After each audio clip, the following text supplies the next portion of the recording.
ABC General Hospital spoilers reveal that in Port Charles, truth rarely arrives as a clean revelation. It comes fractured, dangerous, and often too late to save the people who uncover it.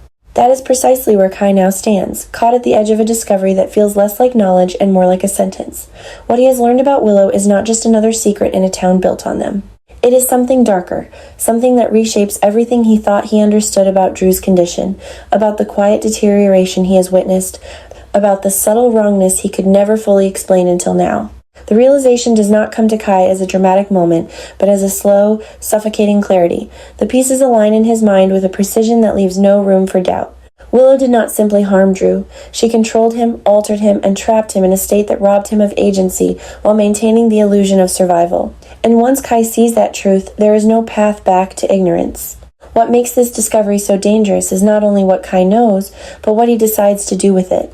There is a moment, quiet and internal, where he understands that staying silent would be safer. In Port Charles, silence has always been the currency of survival. People look away, they justify, they delay, and in doing so they protect themselves from becoming targets. Kai understands that instinct, perhaps better than most. But what separates him from the others is that he cannot accept it. Drew is not just another casualty in a long chain of manipulation. Drew is someone Kai respects, someone who once offered guidance and stability in a world that often feels unsteady. To stand by and watch him remain trapped would mean accepting a version of himself that Kai cannot live with. And so, almost without fully realizing it, he makes a choice that begins to seal his fate. He chooses to fight. That decision transforms everything. Kai's focus sharpens, his interactions shift, and his presence begins to carry a tension that others cannot quite name but instinctively feel. Around Willow, he becomes more observant, more cautious, yet also more determined. He studies her movements, her timing, the way she controls access to Drew, the subtle patterns that confirm what he already suspects. Each observation strengthens his resolve, but it also draws him deeper into a dangerous game where one mistake could cost him everything. Because if Kai can see the truth, then it is only a matter of time before Willow realizes that he can. Willow, for her part, exists in a fragile balance between control and paranoia. She has gone too far to turn back, too deep into her own justifications to admit what she has become. In her mind, everything she has done has a purpose, a necessity, a logic that excuses the damage. But beneath that constructed certainty lies fear, sharp and constant. She knows that secrets of this magnitude do not stay buried forever. She knows that all it takes is one person asking the wrong question at the wrong time. And when she looks at Kai, she begins to feel that fear take shape. There is something in the way he watches, something in the way he hesitates before speaking, something that tells her he is no longer just an observer, he is a threat. Meanwhile, Drew's condition becomes the silent center of the storm. His body remains present, but his autonomy has been stripped away, reduced to fragments of awareness trapped beneath layers of chemical control. Yet even in that state, there are moments when something breaks through. A flicker in his eyes, a subtle shift in expression, a reaction that does not align with the version of him Willow has carefully constructed. Kai begins to notice these moments, to interpret them as signals rather than anomalies. He starts to believe that Drew is trying to communicate, that beneath the paralysis there is still a mind fighting to be heard. That belief becomes another reason he cannot walk away. Because if Drew is still in there, then leaving him like this would not just be abandonment, it would be complicity. The connection between Kai and Drew becomes increasingly important as the story unfolds. It is not built on grand declarations or dramatic confrontations, but on small, desperate attempts at understanding. Kai begins to test boundaries, to push gently against the limitations Willow has imposed, searching for a way to confirm his suspicions without exposing himself too quickly. He watches for patterns, for responses, for any sign that Drew can still recognize him. And in one fragile moment, he finds it. A glance held just a fraction too long, a blink that feels deliberate, a silent exchange that carries more meaning than words ever could. That moment changes everything for Kai. It turns his suspicion into certainty, and his determination into urgency. But urgency in Port Charles is rarely a gift. It accelerates decisions, forces risks, and narrows the space between action and consequence.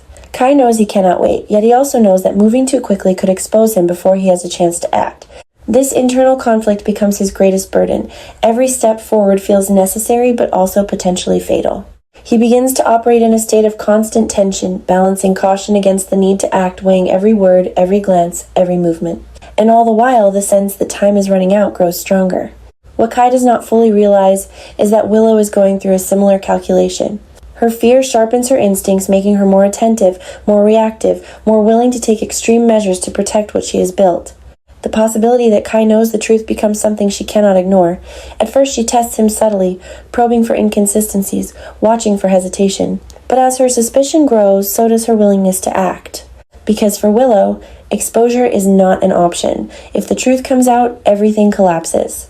And she has sacrificed too much to allow that to happen.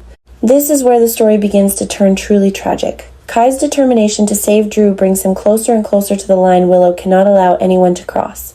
He starts to gather pieces of evidence, to build a case in his own mind, to prepare for the moment when he can finally act. He believes that if he moves carefully, if he times it right, he can expose the truth and free Drew without triggering a catastrophic response. But that belief underestimates how far Willow is willing to go. It underestimates the depth of her desperation and the speed with which she is willing to eliminate a threat. The moment everything shifts does not arrive with warning. It comes in the form of a realization on Willow's part, a sudden certainty that Kai is no longer just suspicious but informed. That realization triggers something immediate and irreversible. In that instant, Kai stops being a risk that can be managed and becomes a problem that must be solved. And once Willow reaches that conclusion, the path forward becomes terrifyingly clear. For Kai, the final moments are not defined by fear, but by resolve. Even as he senses the danger closing in, even as he realizes that he may have miscalculated the speed at which events would unfold, he does not retreat. His focus remains on Drew, on the possibility of freeing him, on the belief that what he is doing matters even if he does not survive to see the outcome. That is what gives his actions a tragic weight. He is not reckless, he is committed, and in a place like Port Charles, commitment without protection can be fatal. If Kai's fate is sealed in this way, it will not feel like a simple plot twist. It will feel like a consequence, the inevitable result of a system where truth is dangerous and those who pursue it often pay the highest price. His death would not just be the loss of a character, it would be a rupture, a shock that sends ripples through every relationship connected to him. For Trina, it would be devastating, a loss that forces her to confront the reality that love and loyalty do not guarantee safety. For Drew, if he ever fully regains himself, it would be a burden of guilt, the knowledge that someone died trying to save him. And for Willow, it would be something far more complex, a victory that feels disturbingly hollow, a reminder that every step she takes to protect her secret pushes her further away from the person she once was. Beyond the emotional impact, Kai's death would signal a shift in the narrative itself. It would confirm that the stakes have risen, that the consequences are no longer theoretical, that the story has moved into a phase where survival is no longer guaranteed. The rumor of Jen's Austin Astrup's departure would not just be a casting change, it would become part of the story's emotional architecture, a real-world echo of the loss unfolding on screen. And that is what would make it feel like a disaster, not in a sensational sense, but in a deeply human one. Because it would remind the audience that in this world, doing the right thing does not always lead to rescue. Sometimes it leads to sacrifice. In the end, Kai's journey would stand as a quiet but powerful statement about the cost of truth in Port Charles. He would begin as someone trying to understand what is happening around him, and he would end as someone who understands it too well. His fight to reclaim Drew's agency would not be meaningless even if it ends in tragedy, because it would expose the darkness that others have tried to hide, and it would force the people left behind to confront it. And perhaps that is the most unsettling part of all. That even in death, Kai's actions would continue to shape the story, proving that some choices, once made, cannot be undone, and some truths, once uncovered, refuse to stay buried. In Port Charles, grief never stays quiet for long. It transforms, hardens, and eventually demands action, and that is exactly where Trina now finds herself standing at the edge of something far darker than sorrow. The loss surrounding her is not abstract, not distant, not something she can process slowly over time. It is immediate, violent, and deeply personal, and it refuses to settle into something she can simply endure. Instead, it begins to reshape her from within. The version of Trina who once believed in patience, in justice unfolding through the right channels, begins to fracture under the weight of what has happened. In its place rises something sharper, something more dangerous, a need not just to understand but to confront, to expose, and if necessary, to destroy the person responsible. That person is Willow, and the realization of her guilt does not come to Trina all at once. It builds gradually, piece by piece, until denial becomes impossible. The inconsistencies, the quiet manipulations, the way Willow has controlled the narrative around Drew's condition, all of it begins to align into a truth that feels almost unbearable. Willow is not just hiding something, she is the center of it. And once Trina accepts that, everything changes. Her grief gains direction. Her confusion becomes clarity. But that clarity comes at a cost, because knowing the truth means understanding just how dangerous Willow has become. Willow is no longer acting out of fear alone. She has crossed too many lines, made too many irreversible choices.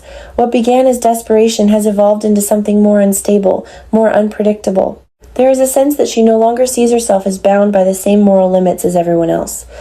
Instead, she operates within her own logic, where survival justifies anything, where control is more important than truth, and where anyone who threatens that control becomes expendable. This shift is what makes her so terrifying, because it means there is no longer a clear boundary she will not cross.